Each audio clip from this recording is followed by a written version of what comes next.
ഇന്നത്തെ എഡിറ്റോറിയലിലേക്ക് എല്ലാവർക്കും സ്വാഗതം. A timely halt. SC must lay down rehabilitation norms for eviction from public spaces. ഇത് എന്തുമായി ബന്ധപ്പെട്ട ന്യൂസാണ്? റീഹാബിലിറ്റേഷനുമായി ബന്ധപ്പെട്ടതാണ്. നമുക്ക് അറിയാം, ഇതിനിടയ്ക്ക് നമുക്കൊരു ന്യൂസ് നമ്മൾ പറഞ്ഞിരുന്നു. ഹൈക്കോടതി ഉത്തരവിട്ടിരുന്നു ഹൽദ്വാനി ഡിസ്ട്രിക്റ്റിൽ അവരുടെ റെയിൽവേ സ്റ്റേഷൻ്റെ പബ്ലിക് സ്പേസ്, റെയിൽവേയുമായി ബന്ധപ്പെട്ട സ്പേസിൽ 50 to 70 വർഷത്തോളം ആൾക്കാർ താമസിച്ച് വന്നിരുന്നു. അപ്പോൾ അവർക്ക് ആക്ച്വലി അതിൻ്റെ മുകളിൽ റൈറ്റ് ഉണ്ടെന്ന രീതിയിൽ അവർ താമസിച്ച് വന്നപ്പോഴത്തേക്ക് അവരെ ഒഴിപ്പിക്കാൻ വേണ്ടി ഡിസ്ട്രിക്ട് അഡ്മിനിസ്ട്രേഷനും അതുപോലെ തന്നെ ഹൽദ്വാനി ഡിസ്ട്രിക്റ്റിലെ ഹൈക്കോർട്ടോ ഉത്തരാഖണ്ഡ് ഹൈക്കോർട്ടും ഈ പറഞ്ഞ വിധി പ്രഖ്യാപിച്ചിരുന്നു. അപ്പം അതിനെതിരെ സുപ്രീം കോടതി സ്റ്റേ ചെയ്തിരുന്നു. അങ്ങനെ ഒരു ദിവസം കൊണ്ട് അവരെ ഒഴിപ്പിക്കാൻ പറ്റില്ല എന്ന രീതിയിൽ, കാരണം 50 to 60 വർഷം വരെ താമസിച്ചു വന്നിരുന്ന ഒരാളെ പെട്ടെന്ന് ഒഴിപ്പിക്കാൻ പറ്റില്ല എന്ന രീതിയിൽ സുപ്രീം കോടതിയുടെ വിധി വന്നിരുന്നു. അതാണ് ഇന്നത്തെ എഡിറ്റോറിയലായിട്ട് ഇവിടെ പറഞ്ഞിരിക്കുന്നത്. Supreme കോർട്ട്സ് timely intervention has halted the possible eviction of some 50,000 people from Haldwani in Uttarakhand, where the occupants are accused of squatting on railway property for decades.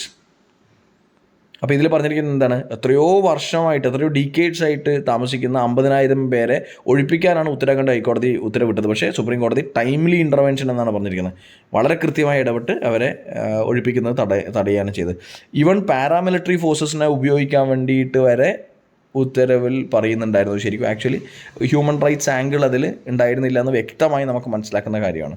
The Uttarakhand ഹൈക്കോടതി has taken a tough stand against the residents and passed a sleeve of directions that would have entitled the eviction within a week, backed by force including the deployment of paramilitary force എന്നാണ് പറയുന്നത്. അതായത് ഉത്തരാഖണ്ഡിൻ്റെ ഹൈക്കോർട്ടിൻ്റെ വളരെ strict ആയിട്ടുള്ള തീരുമാനമായിരുന്നു എങ്ങനെയെങ്കിലും ഒരാഴ്ചക്കുള്ളിൽ ഒഴിപ്പിക്കണമെന്നും അതിന് paramilitary ഫോഴ്സസിനെ വേണമെങ്കിൽ ഉപയോഗിക്കാമെന്നും ഫോഴ്സ് ഉപയോഗിച്ച് ഈ പറഞ്ഞ 50,000 പേരെ ഒഴിവാക്കാമെന്നാണ് അവർ ഉദ്ദേശിച്ചിരുന്നത്. അത് ഹ്യൂമൻ ആംഗിളിൽ നോക്കാത്തൊരു പരിപാടിയായിരുന്നു. വളരെ ടഫായിട്ടുള്ളൊരു ഡിസിഷനായിരുന്നു. അതാണ് സ്റ്റേ ചെയ്തത്. It is significant that the bench underscored the human angle to the issue and spoke about the need of rehabilitation before eviction while staying the order. അപ്പോൾ സുപ്രീം കോടതി ഇൻ്റർവ്യൂ ചെയ്തിട്ട് എന്താ പറഞ്ഞിരിക്കുന്നത്? ഈ 50,000 പേരെ 50-60 വർഷമായിട്ട് താമസിക്കുന്നവരെ ഒറ്റയടിക്ക് ഒരു രാത്രി കൊണ്ട് പുറത്താക്കാൻ പറ്റില്ല എന്നും അവരെ സ്യൂട്ടബിളായിട്ട് റീഹാബിലിറ്റേറ്റ് ചെയ്യാനുള്ള കടമ ആർക്കുണ്ടെന്നും ഡിസ്ട്രിക്ട് അഡ്മിനിസ്ട്രേഷനും അതുപോലെ തന്നെ ഗവൺമെൻറ്റിനുണ്ട് എന്ന രീതിയിലാണ് പറഞ്ഞിരിക്കുന്നത്. അപ്പോൾ അത് ഇമ്പോർട്ടൻ്റ് ആയിട്ടുള്ളൊരു ജഡ്ജ്മെൻറ്റാണ്. കാരണം ഈ പറയുന്ന നമ്മുടെ ഒരു റീഹാബിലിറ്റേഷൻ്റെ റെക്കോർഡ് വളരെ മോശമാണ് ഇന്ത്യയിൽ. അപ്പോൾ അതുകൊണ്ട് തന്നെ നമ്മൾ ഒരാളെ ഒഴിപ്പിക്കുന്നത് എളുപ്പമാണ്, പക്ഷേ അയാളെ കൃത്യമായി റീഹാബിലിറ്റേറ്റ് ചെയ്യുന്ന മെക്കാനിസംസ് അല്ലെങ്കിൽ പ്രൊസീജിയേഴ്സ് നമ്മൾ പൊതുവേ പാലിക്കാറില്ല എന്നതാണ് നമ്മുടെ ഒരു ഹിസ്റ്ററി നമ്മളെ കാണിച്ചു തരുന്നത്. Conflicts between occupants of public land and the state that wants to reclaim the land are never ending saga in the country.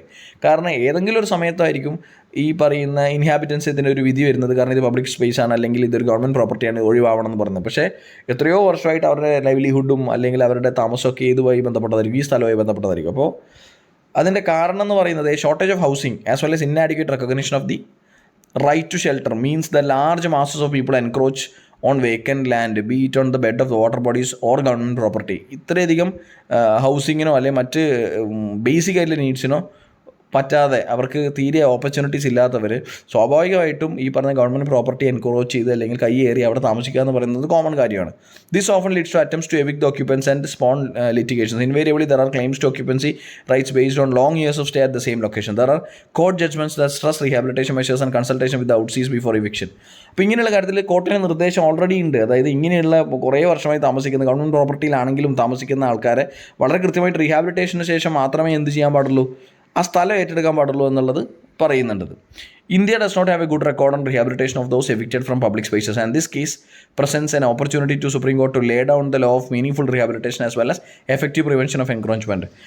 ഒരു കാര്യം നമുക്ക് മനസ്സിലാക്കാനുള്ളത്, ഇന്ത്യൻ റെക്കോർഡ് വളരെ മോശമാണെന്ന് പറയുന്നു. ഈ പറഞ്ഞ കുടിയേറിയ ആൾക്കാരെയൊക്കെ പിടിച്ച് പുറത്താക്കുന്ന സമയത്ത് അവരെ കൃത്യമായി റീഹാബിലിറ്റേറ്റ് ചെയ്യാൻ, അവരെ പുനരധിവസിപ്പിക്കാനുള്ള മെഷേഴ്സ് പൊതുവെ കുറവാണ്. അവരുടെ ഒരു സക്സസ് റേറ്റും കുറവാണ്.